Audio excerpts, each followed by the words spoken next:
3 News. Time in Lordstown yesterday. We're very excited about what we're seeing coming out of the Mahoning Valley as far as new pickup truck, all-electric pickup truck, and it's an exciting time. Today I'm wearing a tie from Franklin University. Since 1902, Franklin University in Columbus has been an innovator in providing education for adult learners. The university offers applied in-demand undergraduate master's and doctorate programs that enable adult learners to achieve their education and their professional goals. My good friend, former State Rep Ross McGregor, is a graduate, as is my good friend Nino Vitale. So we're happy to say hi to all the alumni. On a very sad note, I'd like to pause and remember the life of 28-year-old Marine Sergeant Wolfgang Kyle Wininger. The sergeant died in a military training accident last week. Growing up in Geauga County, he was a student athlete. He was a leader. As a Marine, his commanding officer described him as smart, dedicated, dependable. I have ordered the flags lowered at the State House and in Geauga County in honor of his life and service until the day of his burial. And Fran and I have also lowered our flag at our home. My deepest condolences go to his mother and stepdad, Michelle and Scott Henry, his father, stepmother, Ernst and Dawn Wininger, as well as his siblings, Drew, Milo, and McKinley. Today's numbers show a big increase in cases in Ohio. We have seen continuing increase or higher numbers for the last week. We have today, we're showing an increase of 892 cases reported since yesterday. This is the fourth highest day of cases we've noted by report date. The earlier days were April 18th, the 20th, and those included significant testing in our prisons. So this is in essence the highest number in a sense that we have had. It is important to note that in today's case increase, almost 60% of these individuals are in the 20 to 49-year-old range. Hospitalizations are up by 55, and we'll look at the chart, total chart starting at the bottom. If we look at last 24 hours, ICU admissions 11. The 21-day average is 13, so that's holding steady. Hospitalizations last reported 24 hours, 55. 21-day report is 57. That's fairly steady. The deaths 17. 21 is the 21-day average, so again fairly steady. But the early indicator, of course, is the number of cases. Now we'll talk in a moment about we have increased testing. But no analyst that I have talked to believes that the total increase is due to that at all, and we'll get into that in a little bit.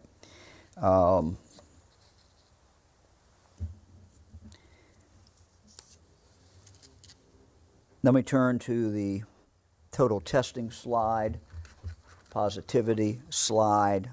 This is as I said on Tuesday, we're going to continue to make more data available on our coronavirus website. This information is up there.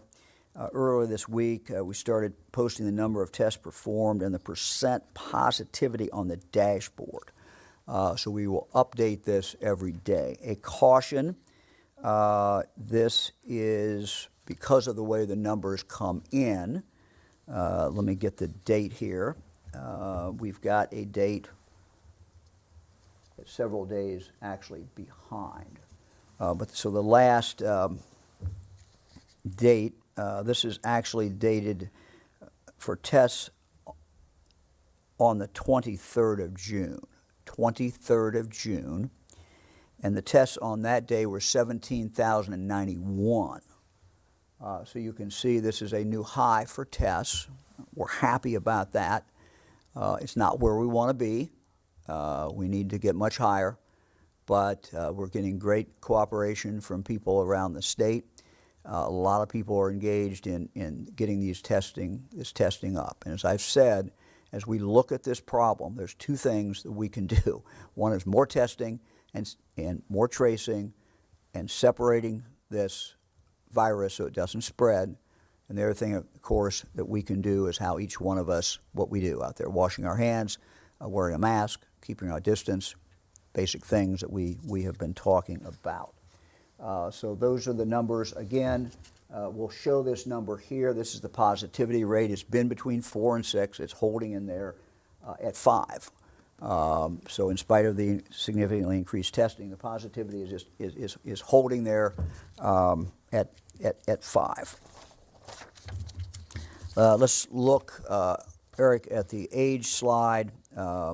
We're seeing this across the state, and frankly, in talking to governors the other day on a call with the vice president, a number of them said they were seeing the same thing in their area. See, as you can see from this chart, the average age of people who were infected in March was 51.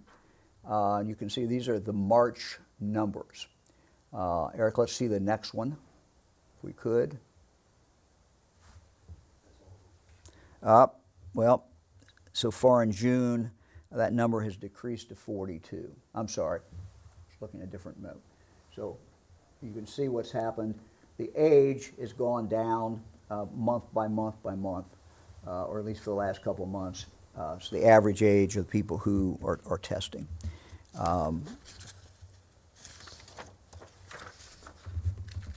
The trends that we just talked about are trends that we're seeing in Hamilton County, and we want to focus a little bit today on Hamilton County because our guest is Dr. Rick Lofgren from UC Health, and he's here to talk to us. He's the president and CEO of UC Health, the University of Cincinnati's affiliated health system. Doctor is an internal medicine physician with almost 40 years in healthcare, including working in Kentucky, Wisconsin, Pennsylvania, Minnesota, and Michigan. I've asked Dr. Lofgren to spend some time today talking about what he is seeing and what they are seeing in Hamilton County. Quite frankly, what he's going to describe to you is some trends that are moving in the wrong direction. Certainly not what we want to see. But he'll talk to you about it. And Dr. Lofgren, thank you very, very much for joining us. I see you're there, I guess, in your office. So thanks for joining us. Thank you, Governor. And I want to thank you for your leadership and your remarkable steady hand through this pandemic. It's really been phenomenal. You know, after the initial introduction of this virus in our community, Hamilton County and the surrounding areas really have done an incredible job of slowing down and containing the spread of the virus until, unfortunately, the last 10 plus days, where we've definitely seen an uptick or a spike in the number of new cases. I wonder if I could have the first slide. Up, Doctor. Great, thank you. So what you see here is the R factor over time in Hamilton County. This is the effective reproductive ratio. I know you've touched upon it on your previous updates, but just to remind people that this is a number that tells you the number of people that an infected person will in turn infect. If the R factor is below 1, it indicates that the virus is being contained. But if it's greater than 1, it really indicates that the virus is spreading in your community. At the peak of the pandemic, we could see in the early part of April, in our region, our R factor was 2.4. But with the social distancing and the interventions, we saw the R factor decline. And over the last several weeks, our R factor had been below 1, which means that the virus was in our community, but it was no longer spreading.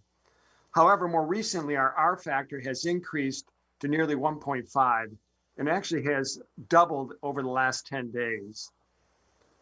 If I could have the next slide. All right.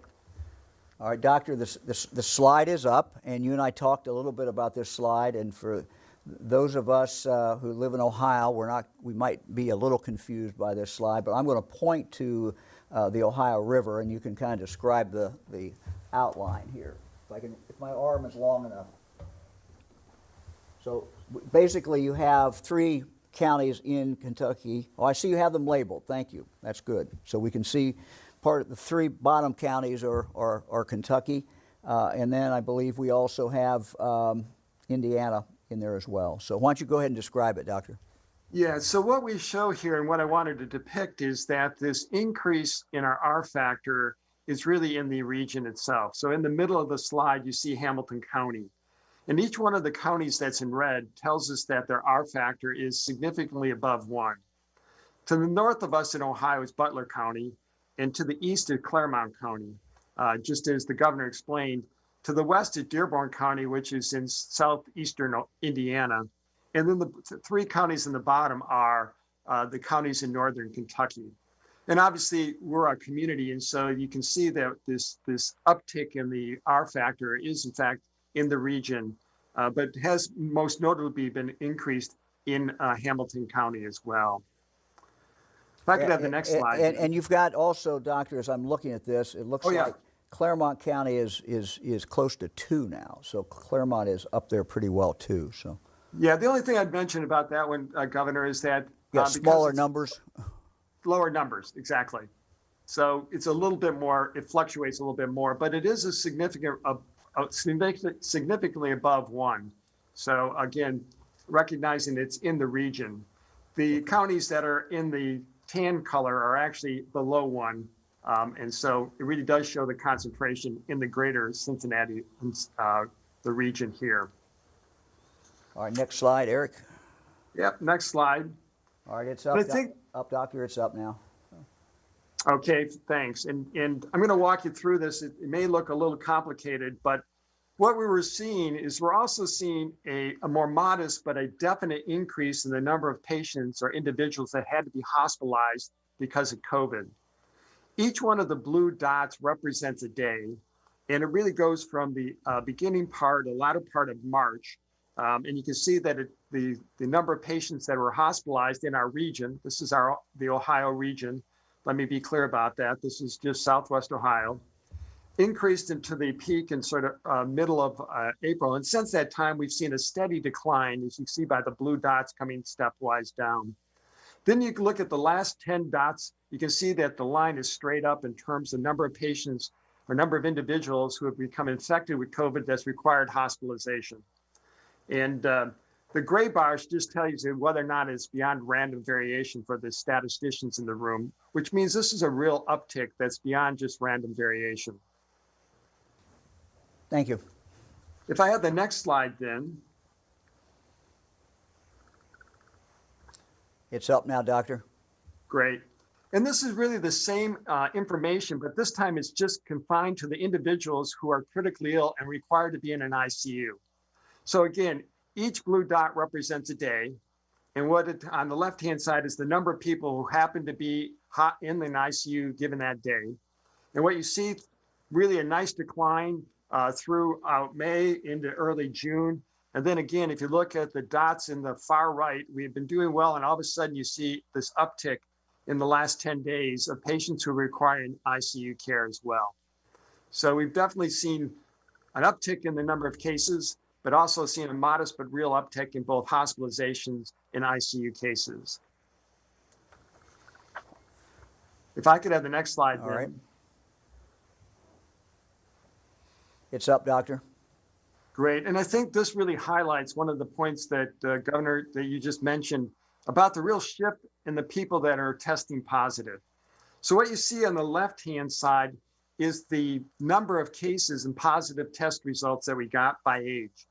And so on the left-hand side, in the week of May 31st, you can see that the distribution is actually pretty even across all the different age groups. There really wasn't a particular age group that has stood out. But looking at the distribution of the positive test results on the graph on the right, you can see that we've actually seen a dramatic increase in the number of people who are testing positive in the age group of 20 to 30. And again, some degree in terms of the age group of 30 to 40. We've clearly seen a shift in terms of younger people who really are driving this increased number of cases. Very consistent with what you were seeing around the state and also, I think, around the country. The next slide then. It's up, Doctor. Great. Again, I realize this is a bit complicated, but I think it's an important point. So what you see on the left-hand side is the percentage of patients who were tested in that age group who had a positive test result. So you just look at the line, if you just look at the line, you notice that throughout April and May, just about 10% of the people in the age group of 20 to 30 had a positive test. Then we saw in early part of June that the rate of the positive test went down. This is what we might expect to see if we start to increase the testing that you've mentioned, Governor, that's happening, because we'd test more and more people that would not have symptoms, and therefore we'd expect that the percentage of people with a positive test would go down. And then you can see in the latter part of June that it's actually gone back up, and actually at this point in time, we're seeing about 14% of the tests in this age group come back positive for COVID. What I've shown you by comparison on the right-hand side is what we've seen in the age group of 60 to 70, which is really what we've seen in all the other age groups. Again, in the early part of April, we were seeing a positivity rate of about 12 because we really were only testing people who were quite sick. You saw that drop in May, and actually in June, you've seen a drop in below 5%. So going back to the point about this uptick of the percentage of individuals who test positive in the younger group, this is really indicative that the increased number of cases we're seeing is not just because we're doing more tests. It really does, in fact, indicate that there is more disease and more disease that's spreading in our community. So one of the things that we have, and I'm actually done with the slides if you'd like, but one of the concerns we have is that we are seeing this big uptick in younger patients. And as you know, younger patients tend not to have as much complications as older patients. But we're concerned about the younger individuals in our community, particularly those who might be infected and have no symptoms, who in turn might infect older individuals or individuals who are at more risk of developing complications from COVID. And so we're keeping a close eye in sort of the next 14 days, whether or not we're seeing some sort of a rebound infection, if you will, as the result of this uptick in infection in younger adults. In response to this uptick, Commissioner Moore of the Cincinnati Department of Health and Commissioner Kesterman of the Hamilton Department of Health have been increasing the testing availability, particularly in those neighborhoods where we've seen an increased number of cases, and really are busy doing the appropriate amount of contact tracing so that, in fact, we can understand the disease, identify cases, and isolate them and contain them. But I think this uptake also reminds us about the importance of maintaining safety measures so that we can prevent the spread of this virus in our community.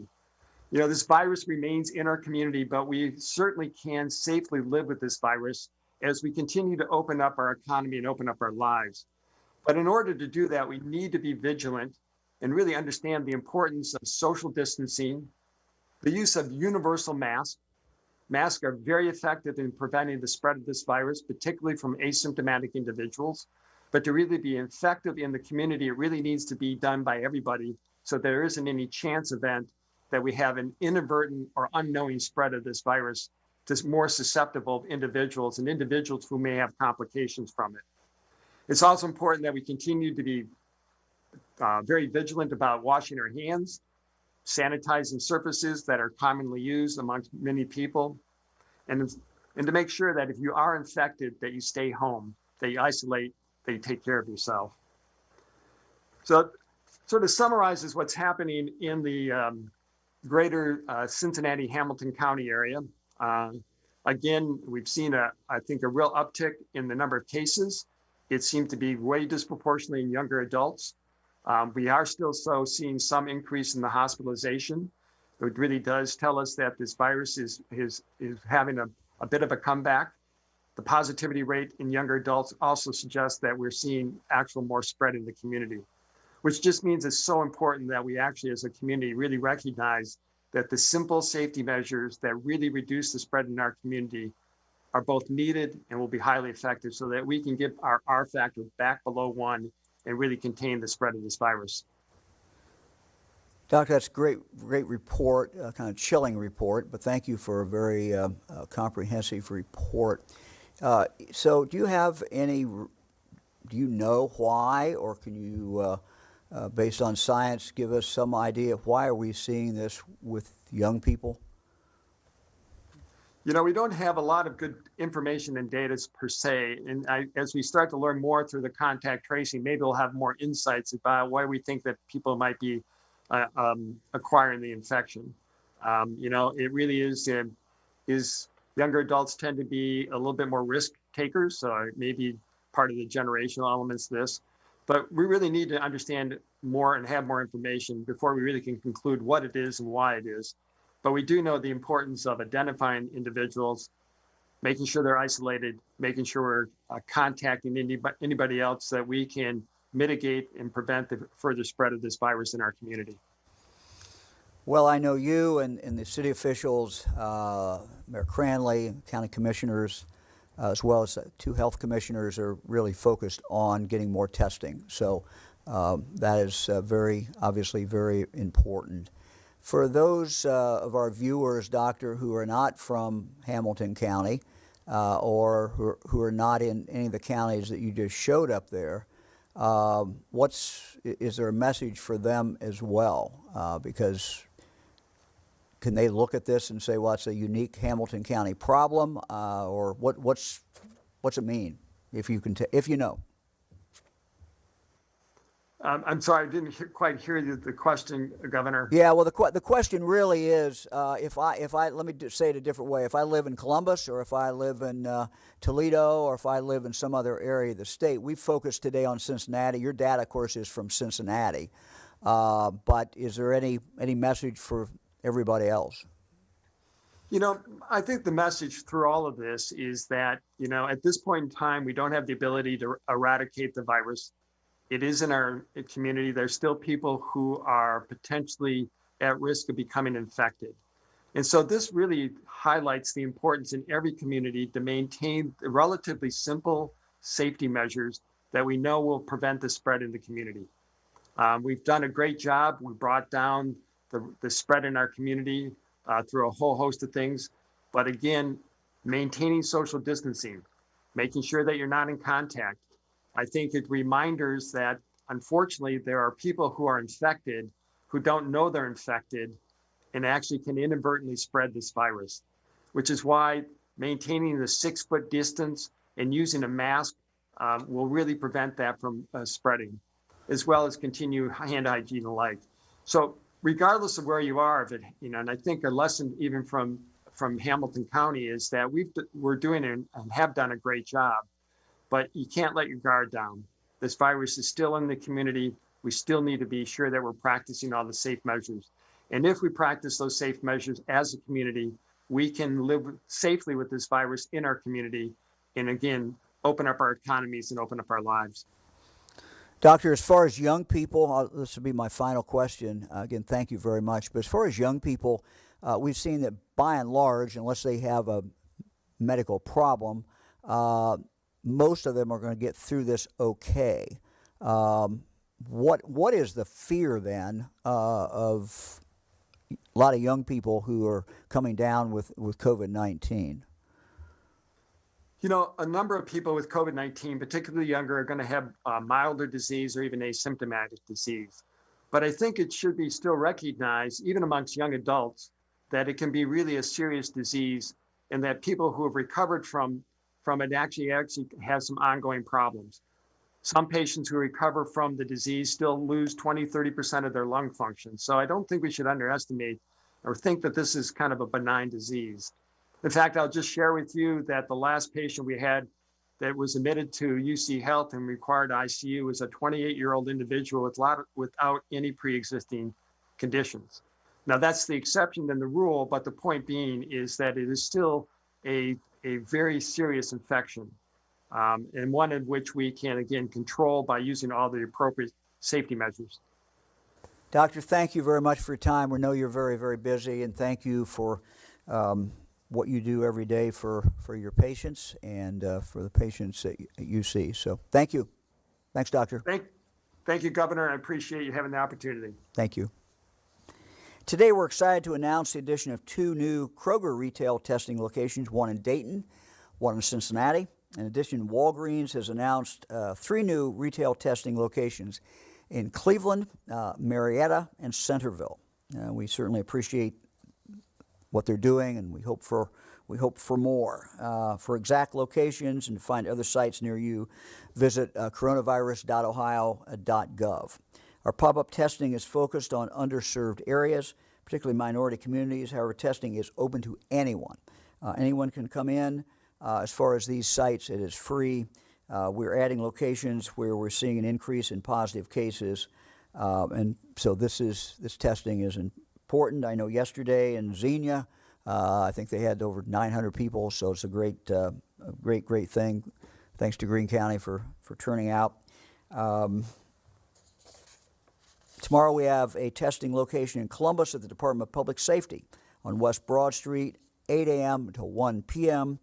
On Monday, we have pop-up locations coming Monday in Lisbon, Canton, and 2 different sites in Cincinnati. On Tuesday of next week, we'll have 2 sites, Cincinnati and Bowling Green. On Wednesday, we'll continue to have sites in Cincinnati. Finally, on Thursday, we'll have another testing location in Cincinnati and one in Circleville.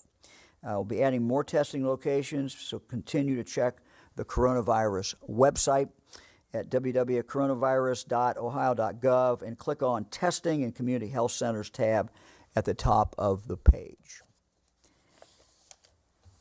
211.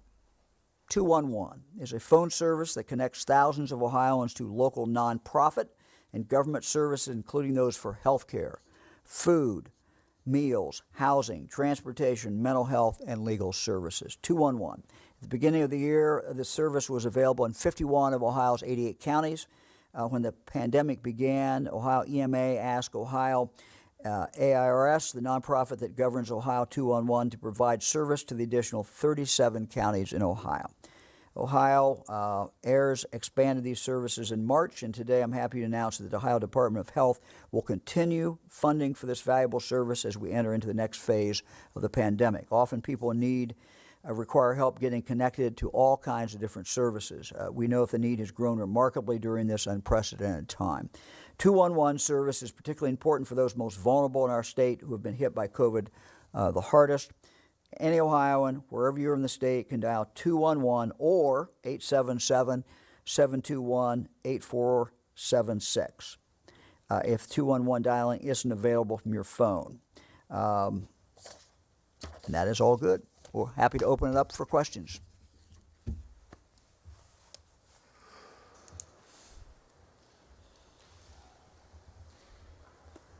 You all can't see it at home, but I'm watching a member of the press corps start moving towards the microphone. Good afternoon, Governor. Marty Schladen, Ohio Capital Journal. For months, you've been urging Ohioans to wear masks, saying that it's their responsibility to their fellow citizens to do so. But on Tuesday, when you were asked whether Vice President Pence, whether you'd urge him to wear a mask when he was in Ohio today, you said it's not your job to tell the Vice President what to do. Why not? Doesn't he have the same responsibility to his fellow citizens, and doesn't he have a bigger one to model good behavior? You know, he's the Vice President of the United States. I have respect for the office. I'm not going to get on a phone call and tell him what to do. He's certainly well aware of everything connected with this.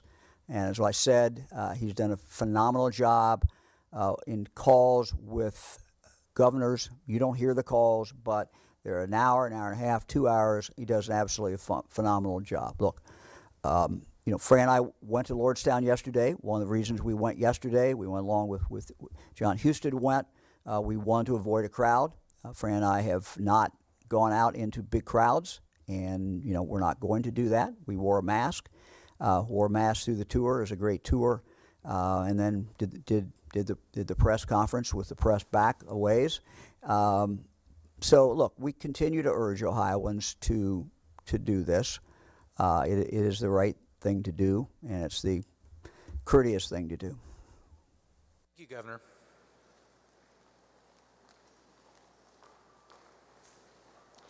Adrienne Robbins, NBC4. Governor, my question is also about the Trump administration. President Trump made headlines when he said over the weekend at a rally that he told his administration to slow down testing, and then yesterday they admitted that they plan to end federal funding to support coronavirus testing sites. I understand that that doesn't necessarily impact us, but testing is one of the cornerstones that you talk about fighting this virus. What do you think that sends as a message to Ohioans when you're trying to get everyone to go get a test and, again, use this as one of our main focal points in fighting the virus? Well, as far as the federal money coming in, I've asked the administration, asked the vice president yesterday, talked to him about the money coming in as far as testing. I told him how important it was, not just to Ohio, but to other states. So we're going to stay a strong advocate for that. It's made a difference. We need certainly for that to continue. As far as, commenting on everything the President of the United States says, I'm not going to do that. That's just, we could do that every day, and I'm not going to do that. So my job is to do my job every single day. And to talk to the people of the state of Ohio about the issues that are important, that what I see. The scientific data is absolutely irrefutable about if 80% of the people wear a mask, we're going to have a decrease in the spread. If people stay 6 feet at least apart and then wear a mask, that's another layer that's added. I don't think anyone, certainly in Ohio, has talked more about this than I have. And I suspect that there are a lot of people out there right now turning their TV off, say, if DeWine does this one more time, I'm gonna get, just go shut my TV down. But it is what the facts are. So there is no doubt in my position. There is no doubt in what medical science says. And as Dr. Lofgren just said, if we're going to get through this, and this is the message, the ads that are starting to run now, and I hope Ohioans are starting to see. We can get through this, Ohioans. We can see the other side. We can be here. But to have another 4th of July and another Christmas and whatever we celebrate, but we've got to keep this virus down. And what you're seeing in Cincinnati, what you're seeing in Hamilton County, what you're seeing in some of the counties in southwest Ohio is worrisome. And we can control that. And the way we control that is wear a mask out in public. Now, I know from my email there's some people who say, look, I can't do that. There's a medical reason. That's fine. If there's a medical reason, look, we're not saying everybody has to do this, but if the vast, vast majority of Ohioans do it, we are going to start cutting this spread down. The other thing that is on me every day, and that is to increase testing in Ohio. The numbers we showed there a moment ago were good. They're not as good as they should be. They're not where we want to be. And aspirationally, we're going to get a lot higher, I hope. And we're going to do everything within our power to do that because the testing and the tracing that goes with it is what we can do to keep this down. So people of the state can do one thing, we can do another, and we just ask them to help and come get a test. Get a test. It is something that will help us, particularly in those areas where we've talked about that we are seeing significant spread. If more and more people, when these pop-up sites go and they get tests, this is look, it's the right thing to do. It's the patriotic thing to do.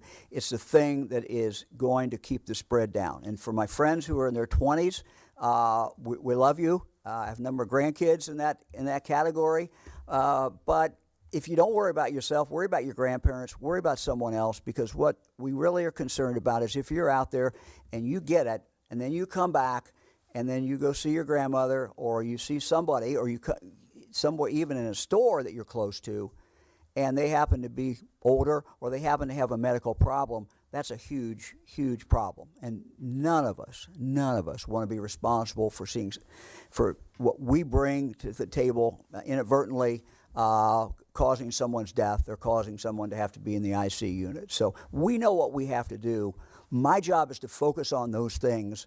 And there's a lot of things I could comment about with the president. I could comment about other governors. I could talk about That's not where my focus is. We have to get through this, and we have to stay focused. And I try to stay focused every day.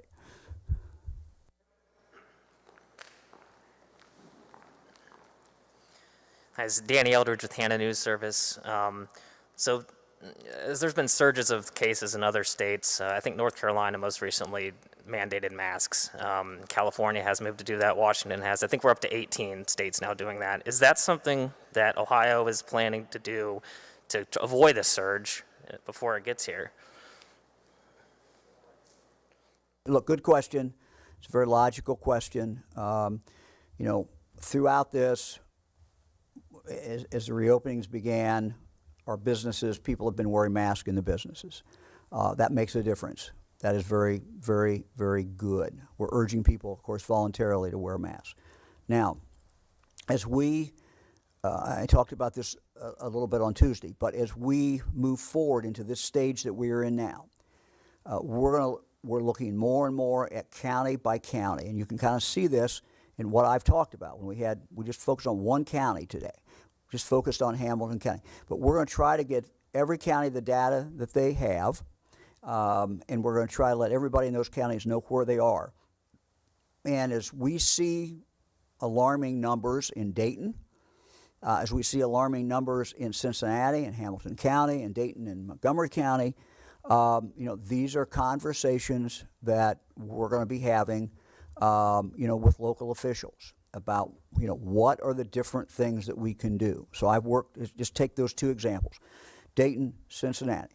I talked to Mayor Nan Whaley today. I talked to John Cranley, and, talked to both these mayors about how do we increase testing in their communities. And they're both doing a good job. Their health departments are doing a good job.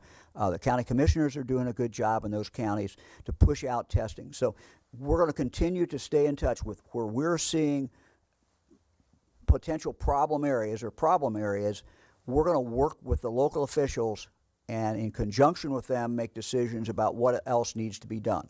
What needs to be done right now is we need to urge people to wear masks.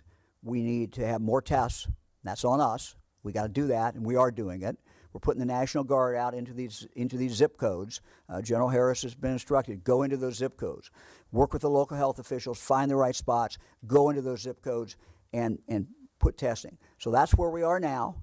Are there other steps that we may have to take? Sure. I'm just going to let go at that.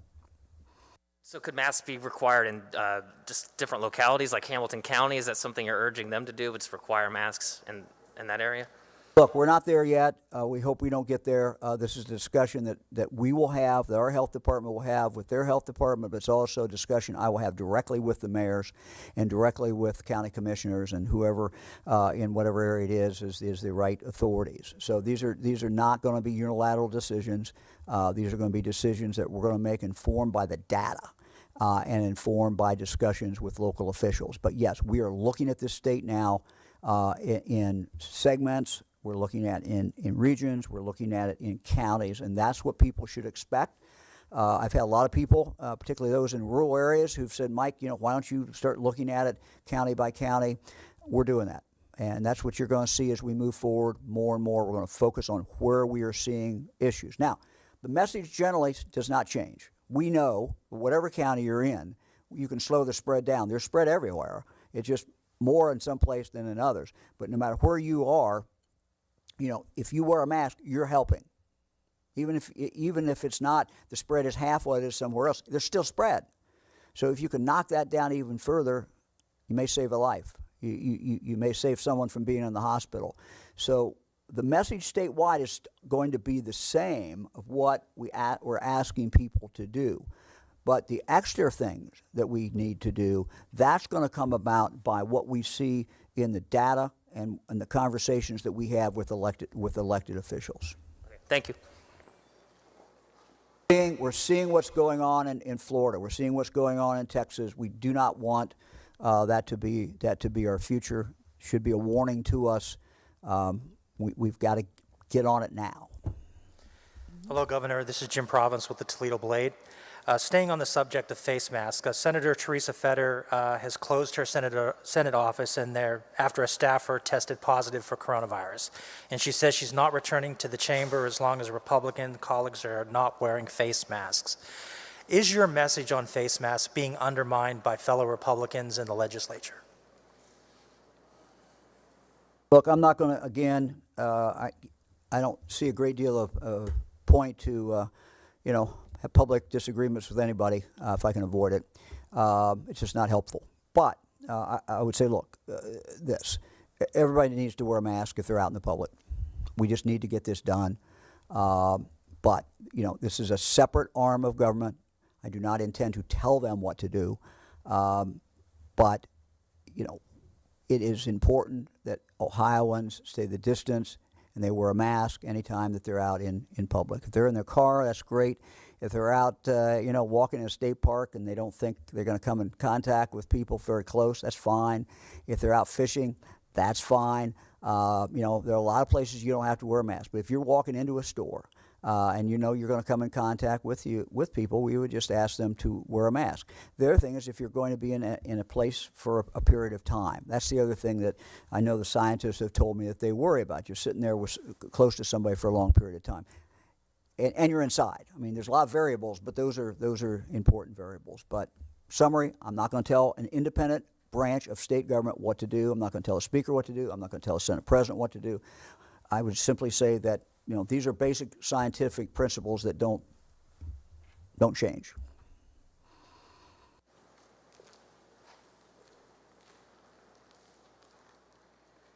Jennifer Spola with the Columbus Dispatch.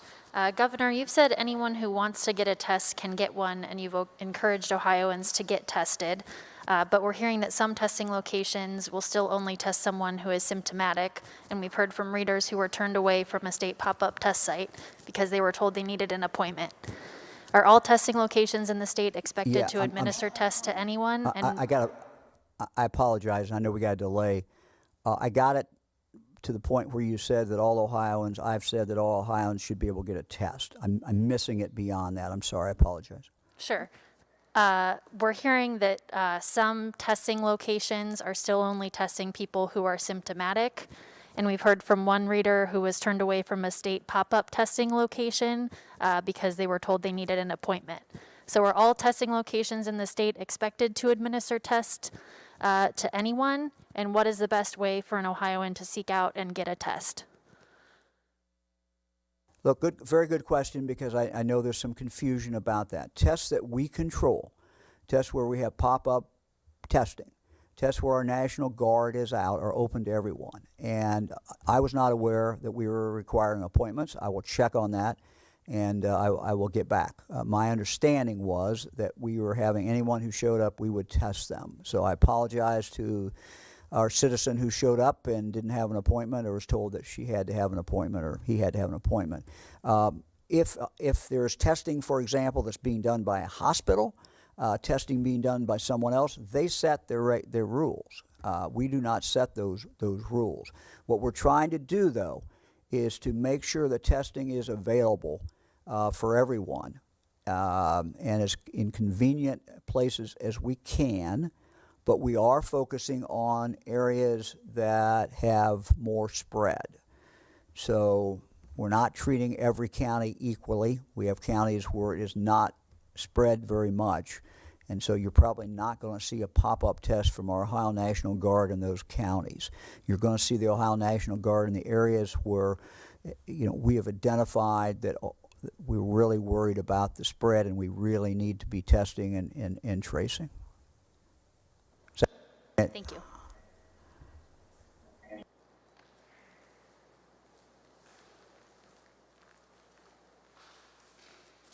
Hi, Governor. Jeff Reddick from ABC6 here in Columbus. This is sort of a two-part question, if you follow with me. First, we had expected potentially by the end of this week to hear some information on school reopenings. Is that still coming? Along with that, not only schools, but things like adult day programs, funeral homes, larger gatherings. Would it be fair to say that guidance on all of these things might be delayed in the light of data that's coming out now about the rising case numbers? Well, I think that's a good question. That is something that obviously as we see data come out, it does inform what we're trying to do. But let me go through those. Look, funerals, I think you said funerals. We have not really regulated funerals themselves. We have not said that there's any regulations on funerals. Now, we know that within the last week or so, we had a funeral where there were dozens and dozens of people who came down with COVID-19. So we just caution people to be very, very careful. Just because, you would want to go hug other people, and that's a natural instinct. But we would request that you not do that. Fran and I were at a funeral a few weeks ago, the widow of our former chief of police in Cedarville. And, it was at the cemetery and people were outside and they were spread out. So we just have to be careful, but we've not ever regulated the funerals, weddings, or religious services. We just ask people to be careful. As far as schools, as I said, I think it was yesterday, I said I was in Lordstown yesterday. I think I was asked about that. When these come out, I don't think anybody's going to be surprised. I don't think any superintendent's going to look at this, or principal or parent, and say, well, I had no idea that the state was going to require this. What we're going to do in that document that should come out early part of next week, probably I would suspect by our Tuesday press conference. But what is going to come out is broad guidelines on health, no surprises in there, and you're going to see a great deal of flexibility for our local schools. Our local schools are in different situations. The spread of COVID in their community is different.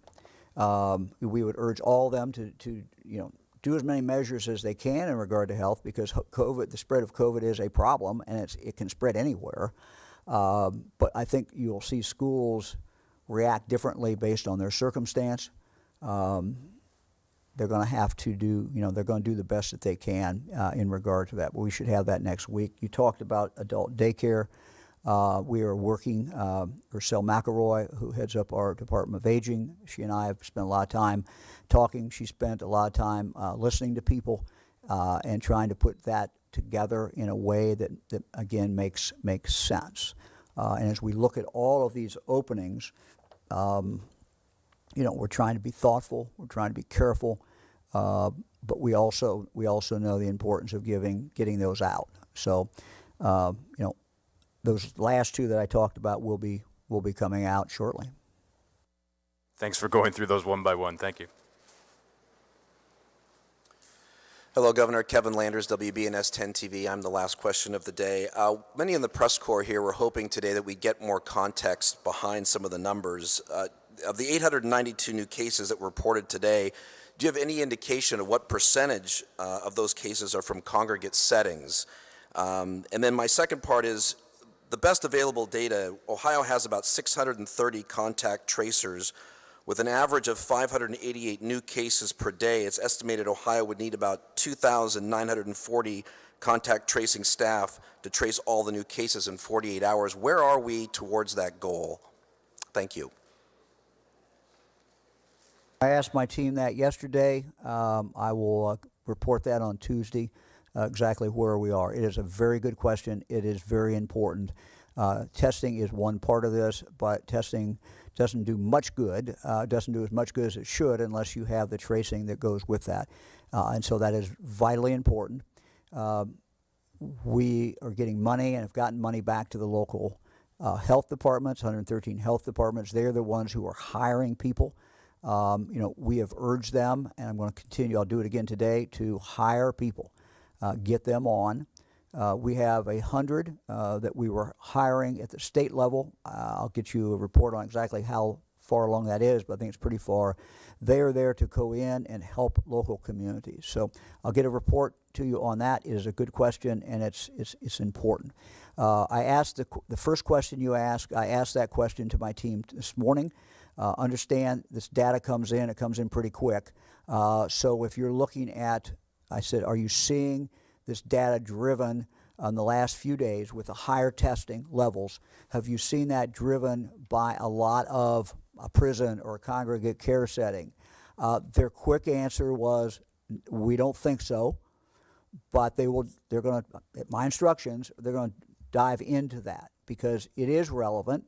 Now, if you have a congregate care setting in a county and you've got a lot of cases there, that is important to know that, but it also isn't exactly great news. It's bad news, obviously, in the setting, but it also may tell you that you've got community spread in that community too. So we shouldn't discount it. We should know it. We could say, okay, this is where we are with outside that nursing home. This is where we are. So it's a relevant piece of information, but you know, the quick answer they gave me is they did not think it was a lot of big places, but we'll try to drill those out. What they do, I've asked them to listen to these questions, and we try to get you answers back. So, thank you very much. We're going to close. Dedication and compassion of our healthcare providers has really inspired us all through this pandemic. The musicians of the world-renowned Cleveland Orchestra have been sharing the gift of music with healthcare providers at community hospitals through concerts performed both indoors and outdoors at University Hospital, UH, Cleveland Clinic, and Metro Health locations. So let's listen.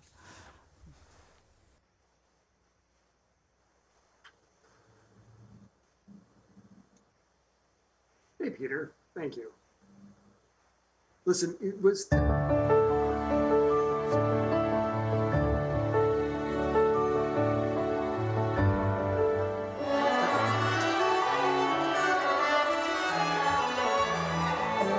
Renowned, so I felt honored that I could sit here and listen to them.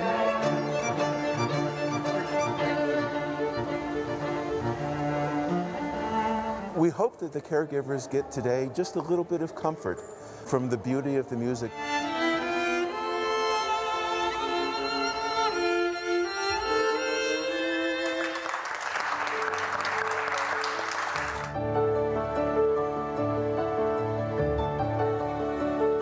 To me, it's like just the greatest present. They made a difference in my life, and now I'm going to take this and bring it to my patients.